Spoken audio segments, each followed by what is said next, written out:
This is episode 184 of the Rio Grande Foundation's Tipping Point, New Mexico podcast. I'm Paul Gessing. And I'm Wally Drangmeister. I'm president of the Rio Grande Foundation, New Mexico's free market think tank. You can find out more about the foundation at riograndefoundation.org. Wally, it's been quite another eventful week. If normally you had the schools of the entire state shut down, that would be the number one news story, no doubt. But then again, we spent $2.2 trillion at the federal level on a stimulus package this week. That's kind of a big deal, too. And oil prices are around $20 a barrel. If Yeah. we're thinking for things, there's so many things going on right And the now. Rio Grande Foundation got one of its biggest victories on economic policy, at least. We've had plenty of victories in other directions, but uh, the Mayor Keller finally bent to our will a little bit. He won't admit it, but that's okay. Well, let's talk about the schools. And that is such a huge part of what the state does. Nearly half of the annual budget goes to funding K-12 education. I'm the parent of three children, younger children, two of whom are in traditional public schools. Uh, this is quite the experiment going on. Some places, sometimes we've seen schools shut down. I know my wife was out of school. She's from West Virginia originally. They had a massive snowstorm back in the 90s, and she was out of school for something like 3 weeks. And there's been teacher strikes in certain places, but I don't know how many states are still sending their kids off to school at this point, but New Mexico's not one of them, and they are shut down. The schools are for the year. So unprecedented. Yes, and there's this whole distance learning thing, which Mm-hmm. has some merit to it in adults. Certainly in young adults, maybe high school age, they're and I'm not saying that young kids couldn't do it, but that's very unproven and untested. And so if that's what we have, it's kind of like it's homeschooling or that, or I don't know what you do. You watch the education channel on cable. It's real interesting what happens. The other thing that's interesting is that um, all the school data shows that, quote, the reason for year-round school, which is not necessarily year-round, but it's Mm-hmm. more breaks of shorter duration. A lot of learning can go away. It needs reinforcement. And that's the other thing that I get concerned about is if we have months and months and months of this. Does it put every student behind where they would have been academically going forward? So Yeah, and there's no doubt that this is going to put a lot of stress on families and people trying to earn a living now in these what are going to be challenged economic times, trying to get their kids some kind of education beyond sitting in front of the television. Now, on the flip side, I am on the board of a virtual charter school. Those schools continue to provide educational services for students. And in New Mexico, the one I'm on the board of is New Mexico Connections Academy, and it's very nice to see them really experiencing a moment in the sun here where uh, virtual learning is the primary model. Now, uh, as long as you have a decent internet connection these days, you should have access to pretty good educational material. Oh, and a device to, an Right, iPad right, or right. a laptop or something to Yep. watch, and a phone will work, but it's not ideal for all things, although phones even work for many, many types of distance learning. Yeah, KHAN Academy is a good Yeah. place to do, the reading, writing, science, mathematics kind of things. My kids are a little young for another great option. One of the things that a lot of conservatives complain about lacking in the schools, especially the public schools, is civics education. Well, for older kids, and I think probably high school and above, Hillsdale Academy has an incredible array of classes on the Constitution. And yeah, Hillsdale is a college, but they're free. And for parents who are like-minded and concerned that their kids may not be getting the education on some of these civic values and understanding U.S. government and the Constitution, that they would otherwise get, that is a real resource for a lot of folks. And hey, by all means, if you have suggestions, send them to us. Info at riograndefoundation.org. If you have online learning tools that you would recommend for children of any age that are no longer in school, we like to provide a little bit of a clearinghouse for good suggestions. And I'm sure there's a lot of homeschool parents out there as well who, so to speak, were homeschooling before it was cool, and now they're kind of the tip of the spear. There's some of the innovators there within this educational environment we're in now. Yeah, and I have my own. Somebody that has I heard speak at the Rio Grande Foundation. Dr. Larry Schweikert. Mm-hmm. He and his co-author Michael Allen have a book, A Patriot's History of the United States. I have that as an audio book on my Audible account. Nice. I have not listened to it all, but here it's 55 hours and 43 minutes, and I'm about 35 hours into it, and I have learned a lot. So the other thing that book it does an excellent job of is it points out different. He points out what he believes to be the history, Mm-hmm.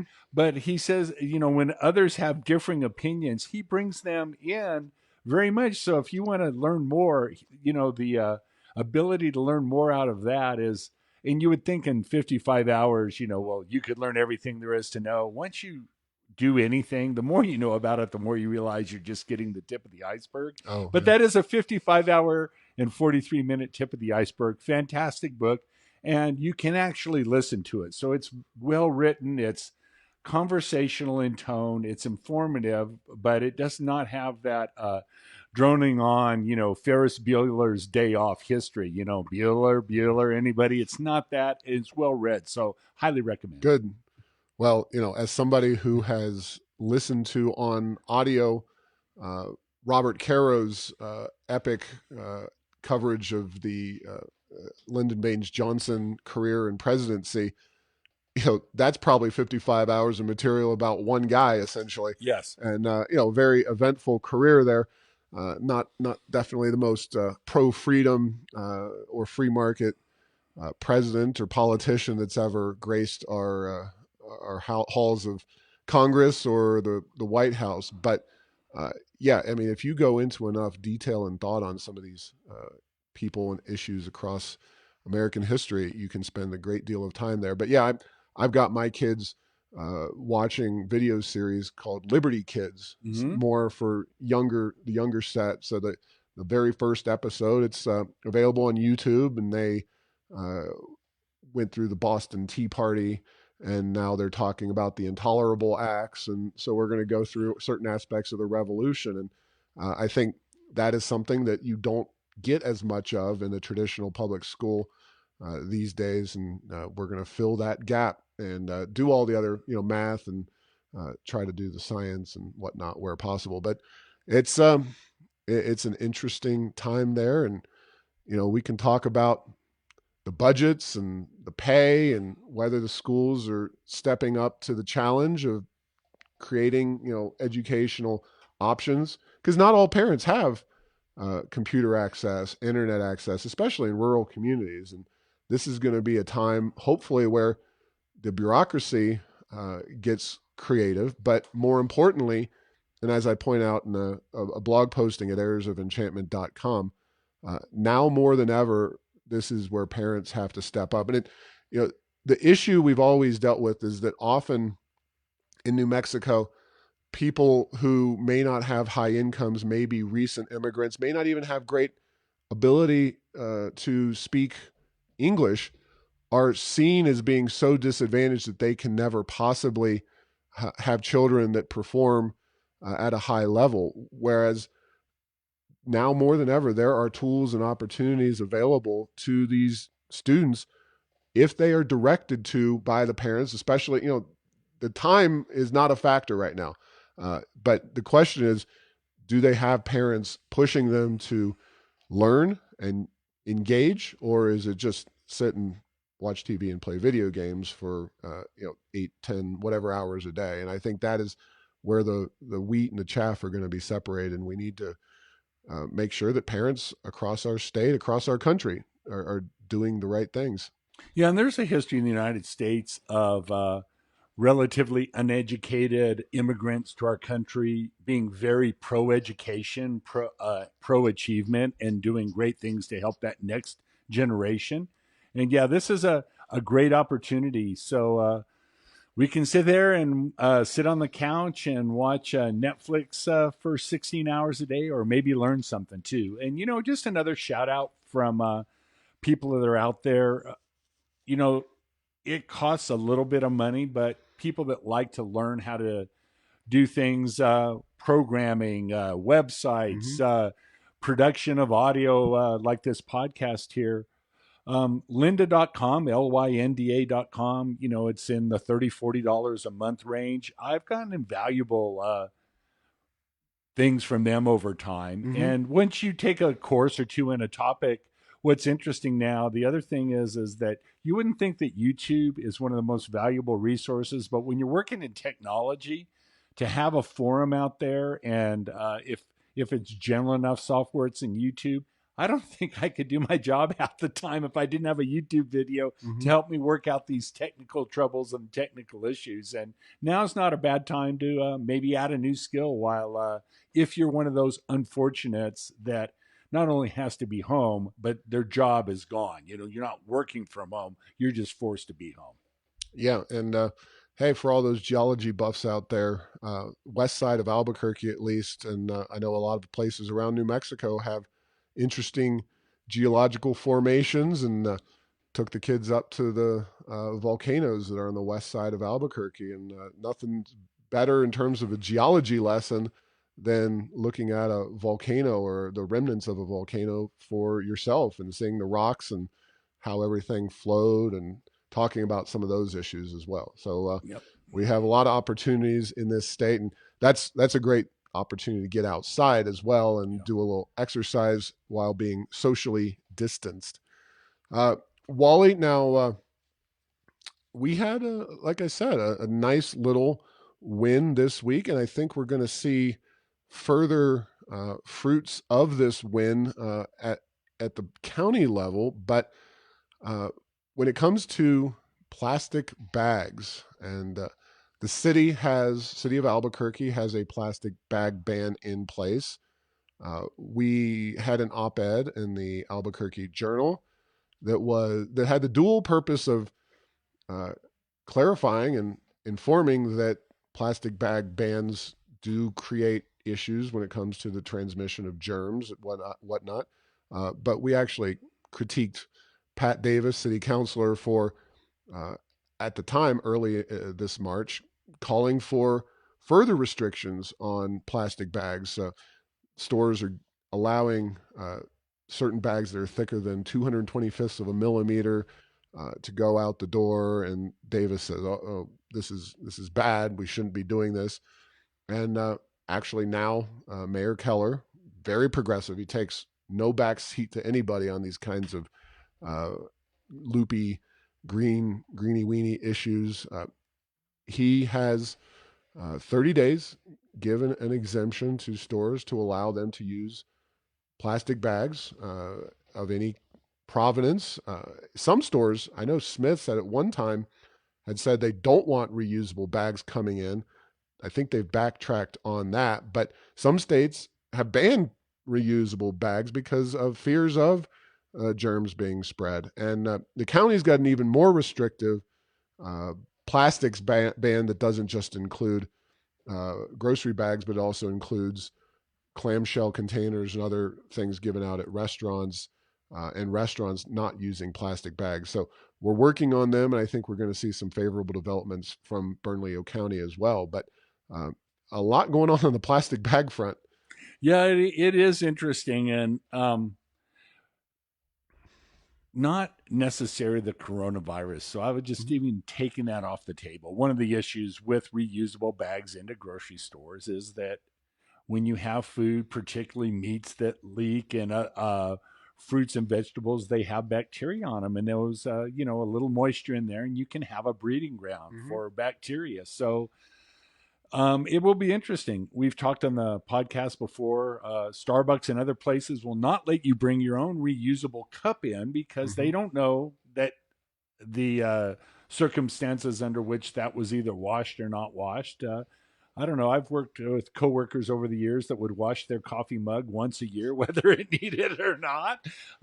They certainly must have had good immune systems, or they would have been dead. But there's some issues around that. So Yeah. we will see how this goes. Um, Actually, I like the thick plastic bags. Because they cost 10 cents. I very judiciously pack my groceries, but when you're carrying them in the house, they work well, and Yeah. They are quality bags. they're quality In bags, no fact, doubt about it. I use, because in addition to three children, we have two dogs, and I just can't bring myself to use those big, thick plastic bags to pick up after the Yes, dogs. right. But I have no problem with the thin traditional plastic bags, using those to pick out up after the dogs, and to the point that during the ban, certain members of my family were reaching into the recycling uh, bags and boxes in the front of grocery stores to take out plastic bags that we needed to use for the dogs and the trash can liners and whatnot. And hopefully, as the stores cycle through their inventory of plastic bags, we will see a return to those bags, and we can get the Guessing family inventory of those traditional kind of lighter, thinner plastic bags back up to full supply before the ban goes into effect again. But we'll see if the mayor follows through on this, because it was just passed several days ago. 30 days is not going to get us to the end of the crisis. At some point, he will reinstate the ban, but I think 30 days may be a little quick. If it's too quick for the country to reopen and the president, it's certainly too quick for the plastic bags. And we're going to be right there to make sure that he's aware of that. And he has said that he wants to get rid of the thicker plastic bags when he does uh, get the ban back in place. But kind of as a more general purpose information item, just show you and the listeners how the Rio Grande Foundation's continuing to expand its reach and really make inroads in public policy debates. The New York Times, the New York Slimes, as I might call them, and I'm not, I think a lot of media people do a great job. I'm just not a fan of the New York Times, and I don't think they do a very good job. But they did an article in Coronavirus Industry Sees Chance to Undo Plastic Bag Ban. So you know where that's going.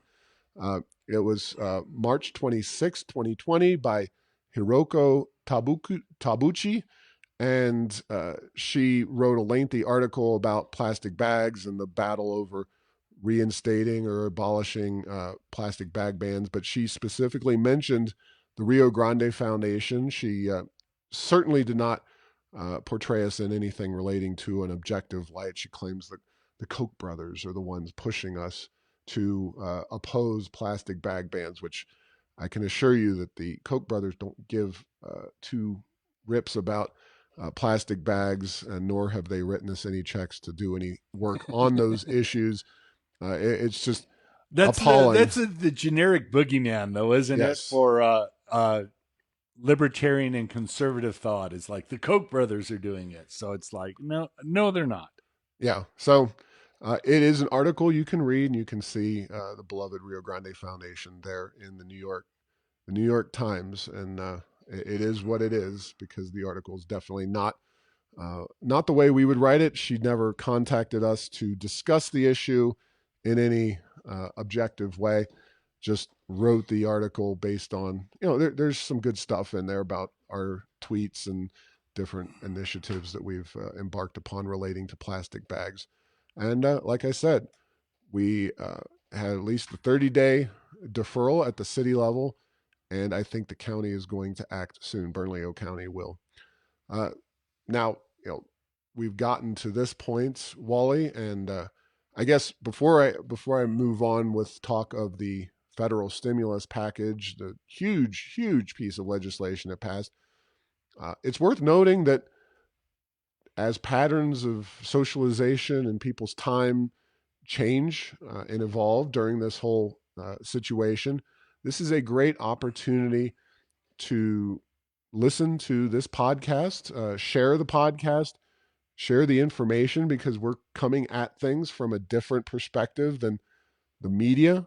Yes, talk radio is seeing a moment in the sun as well. And I think if there's any medium that this is comparable to, it is talk radio, but we're able to tackle the issues and address them in ways that even talk radio hosts aren't necessarily equipped to do. And we're happy to be here as a source of information and conversation and discussion about what's going on in New Mexico across the state in a unique way. But Wally, I know you deal with a lot of different media outlets and mediums, and any information you have about how your habits have changed or where you see things going. But we want to spread the word, spread listenership among new people, because I think once you listen, once you take the time to tune into the podcast here, you're going to like what you hear and like the information.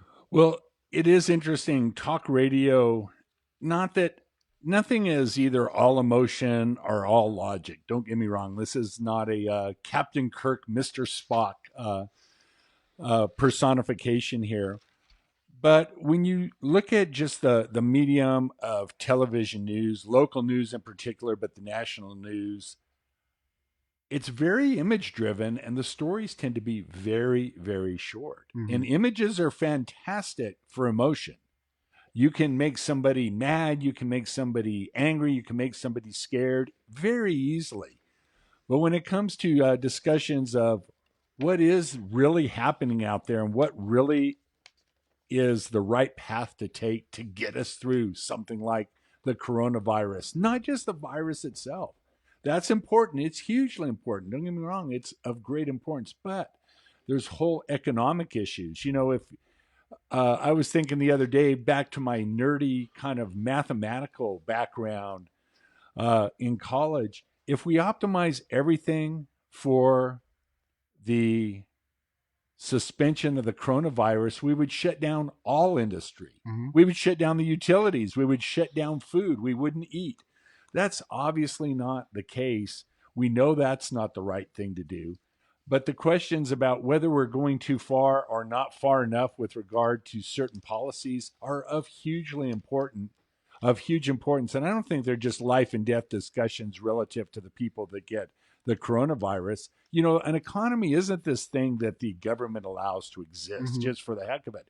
It's what provides food, shelter, clothing, entertainment, healthcare. The economy is a very real thing that supports countries, supports people, supports society. And so there are a lot of really tough issues that need to be talked about.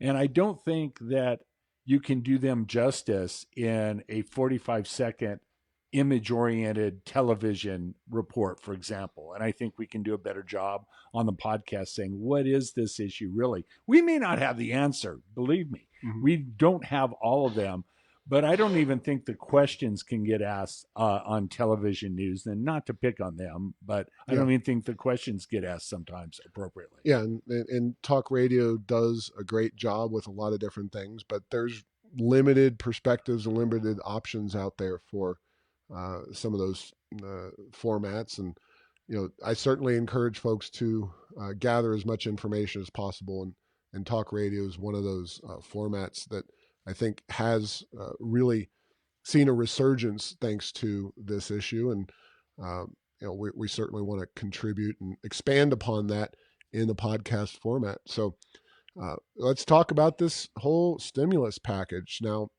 I want to kind of get after the main topic, which is the broad stimulus package as it is and what it implies for America's fiscal future and whatnot. Then we can talk about some of the things that specifically does. But uh, $2.2 trillion and darn near passed by a voice vote in the House. It was unanimous in the Senate. I don't know what the final vote was in the House, but uh, I, I, I'm old enough to remember when the federal budget was $2.2 trillion. Right. Wasn't that long ago. It was during my adult life. It's really crazy to see a piece of legislation of this scope, all of it's being paid for by IOUs debt, much of which is owned by the Chinese government or Chinese investors, which is an interesting aspect of this itself. But uh, I know that when the economy is shut down, there's limited options. But Wally, what was your reaction to this whole thing? Well, the idea of doing something to help people is certainly nothing I object to. No way at all. And the amount is staggering. $1 trillion. A trillion is 1,000 million. That's a lot. And two of those. And then as you look into there, and we spoke a little before the show, you take what the Fed's been having to do, plus, which is a little different, but it's trillions of dollars of support in the banking Mm-hmm. system. Plus, we have these trillions of dollars, and the amount of money is truly staggering. Mm-hmm. The other thing is that the efficiency of any government bill that's hundreds and hundreds of pages that is thrown together the right word? I think it probably is, almost by necessity. This was not, they didn't have very long to put this together to figure out what to do. We're already seeing a lot of probably errors, what are later called technical corrections once you fix them. But there's no doubt money will be coming out into the economy. Now, will it make a difference? Is it getting in the right people's hands? Is it going to hold them over until this passes us by? And these are the real tough Mm-hmm. questions we have. There's more and more thought about, okay, we've done the stimulus. Now, do we need to do something to maybe segregate our response to coronavirus so that the most likely to be hurt by it or killed by it, those are the ones that have to stay home, and there's a more of a nuanced approach to things. I don't have the answer to that, but these are important questions that now, if the 2.2 trillion isn't the solution, and I don't believe it is, what will be the solution? How much time, what are we going to have to go through to get there? Yeah, so let's go through a handful. We can't go through the entire piece of this legislation; it's huge.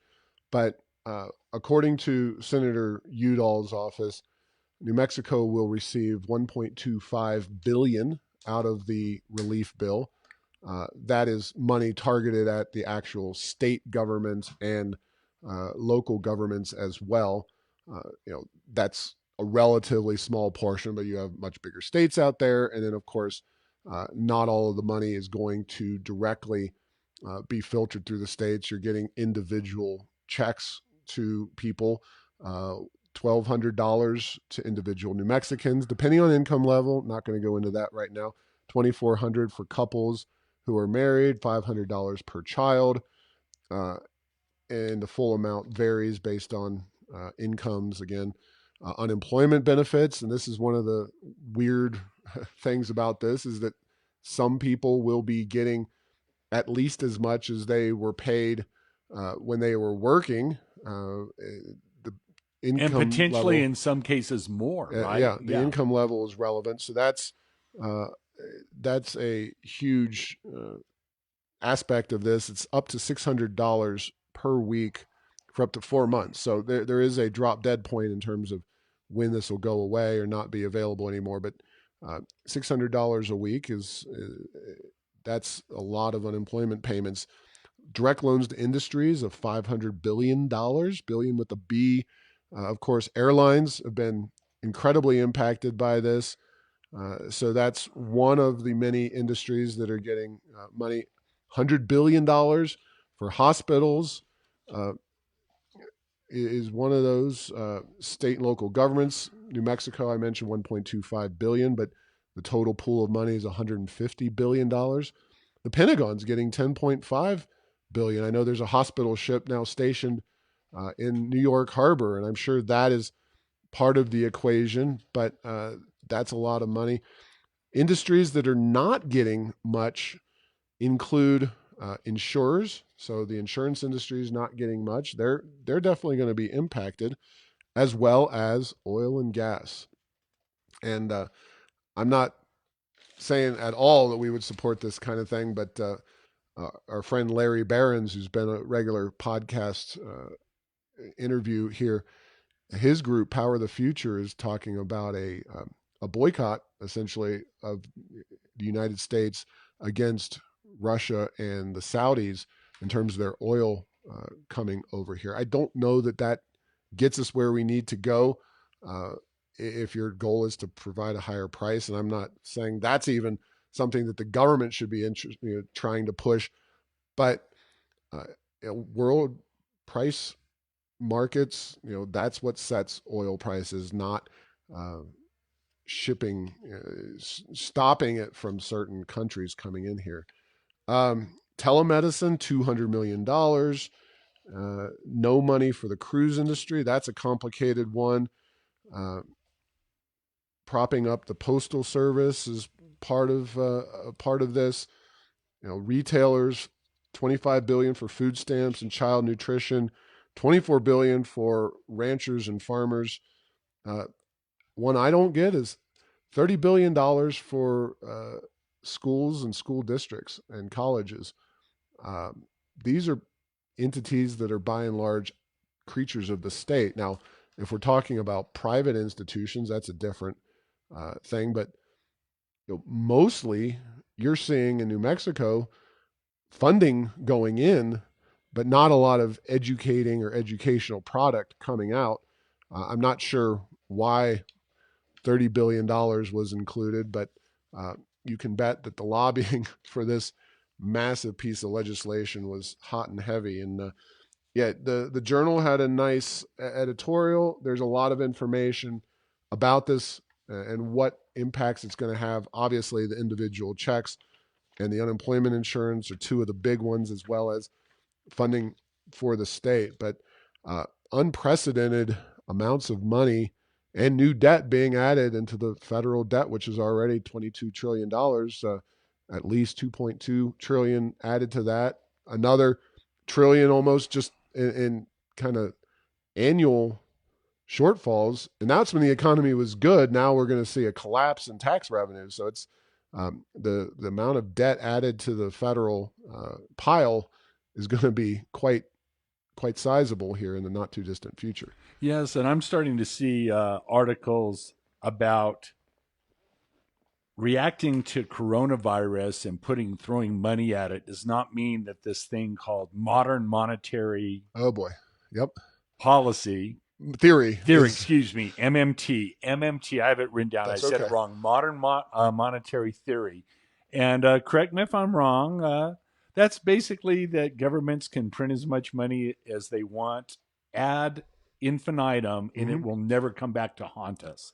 Uh, History is full of examples of countries who've tried that, and it came back to haunt all of them. So I Mm-hmm. don't think we'll be exempt from that. Now, whether this 2 trillion now plus what we're going to take to get out of this situation we're in now takes us to the precipice of collapsing our economy, I'm not saying that, but it is interesting that what is it they what is the saying?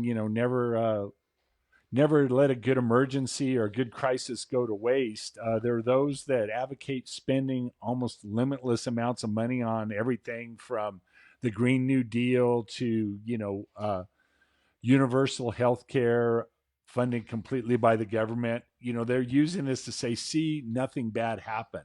And, it could be, and it will be, the straw that breaks the camel's back. So just because things haven't collapsed for what we just did doesn't mean there's not a point that you could get to if we keep going the way we're going. Well, let's. I'll take a quick minute to.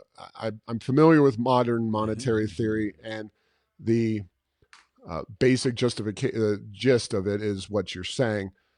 Now, the United States is a printer of money, which does maybe give it some options that, say, Germany in the 20s didn't have, as well as Argentina circa 2001.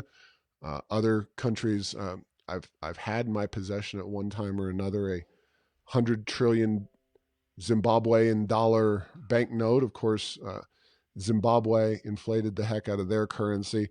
The difference is the United States is in many ways the currency of the world, and just like the Chinese are one of the main folks that buy our debt and currency, the more you print up, the less individual dollars are worth.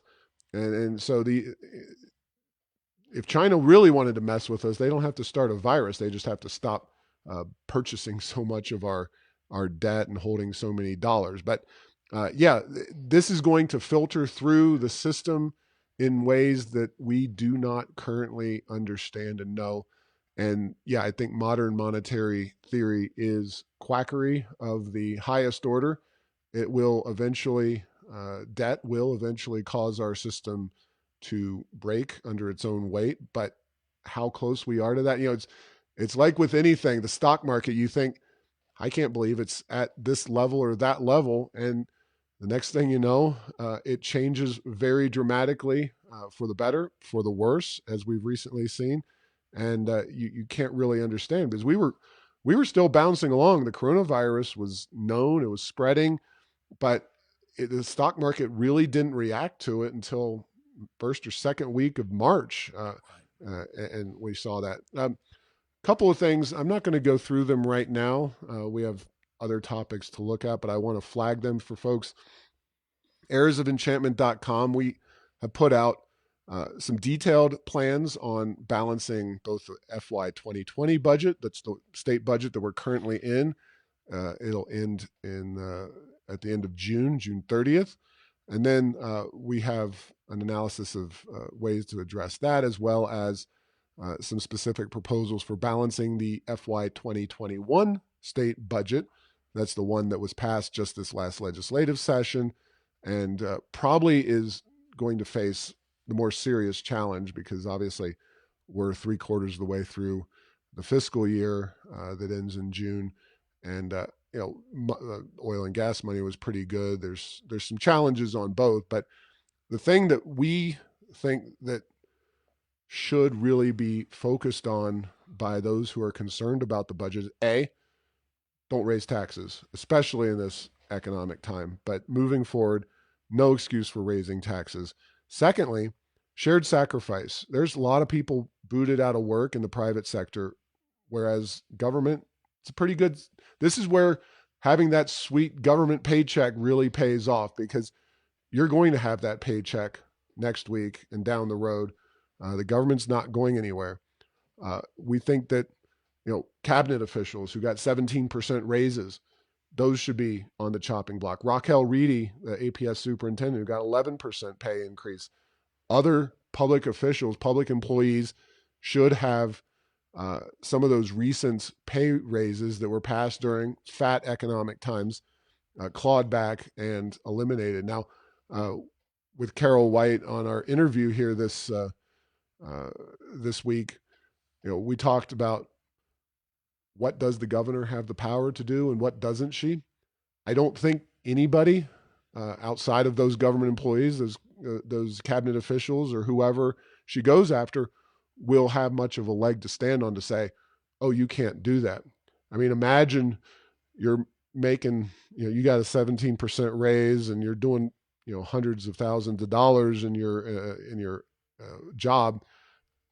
Good luck winning that in the battle of public opinion. So I think the governor has a lot of opportunities to do things. Eventually, a special session will come. We don't know when. We don't know when the virus is going to be at a point where they can go to Santa Fe and actually address some of these issues. But what they don't need to do is raise taxes. And what they do need to do is that the governor needs to take the lead on some of these things. She's been dealing with the crisis, and I appreciate that. But pretty soon here, we know that the state is hemorrhaging money, both oil and gas and just economic activity in general.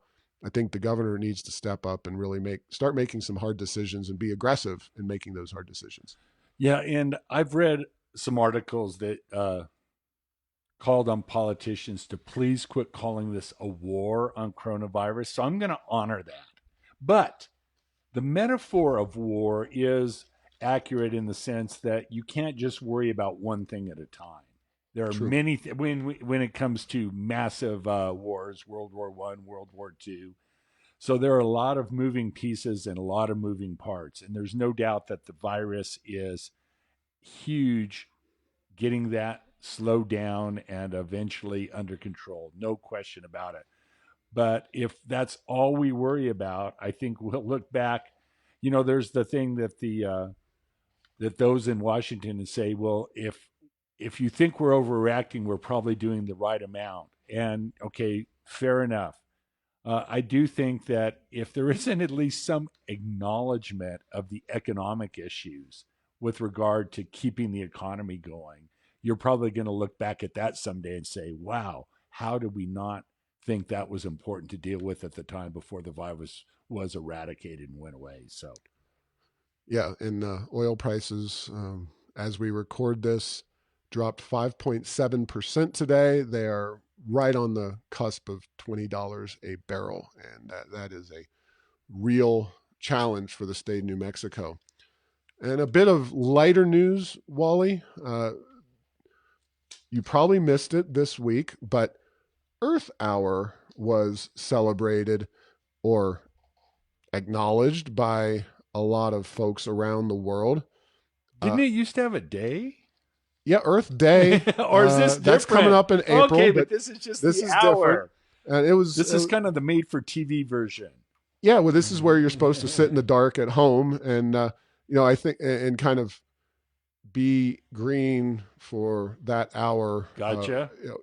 And I kind of find it amusing because, of course, last week on this podcast we talked about how this is, in many ways, a Green New Deal era for New Mexico and for the country, where we're seeing rapidly reduced travel, mobility, just carbon emissions across the globe, not to mention other forms of pollution, are plummeting as general human activity declines. And, you read post-apocalyptic fiction or even books like Atlas Shrugged, where she talks about the producers slowly going away and the lights going off across the civilized world. But Stephen King's The Stand and other things where humans suddenly vanish and wildlife comes back and pollution levels drop precipitously.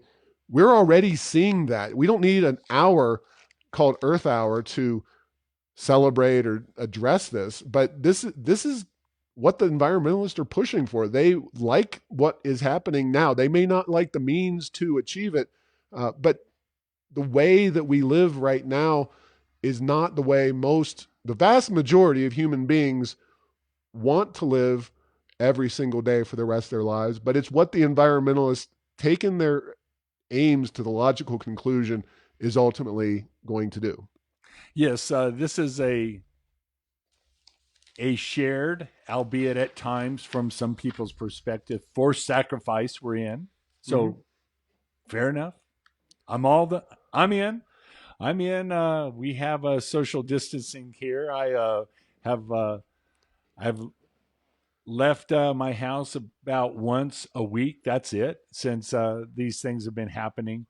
But the point of it is that's not, if that is the new normal, then you get to the point where we can't feed ourselves. There's mass starvation. Mm-hmm. Again, I'm not saying that's where we're going to get there.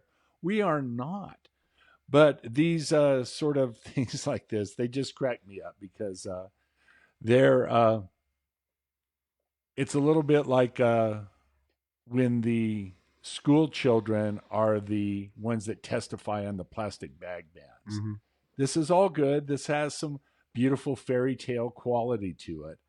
But is this a real decision that a real economy in a real world are going to make for the people who live here now? So I don't think so, but I missed that. Sorry. Thank you for bringing that to my Yes, attention. Earth Yeah, Hour Earth this week. Hour. Okay.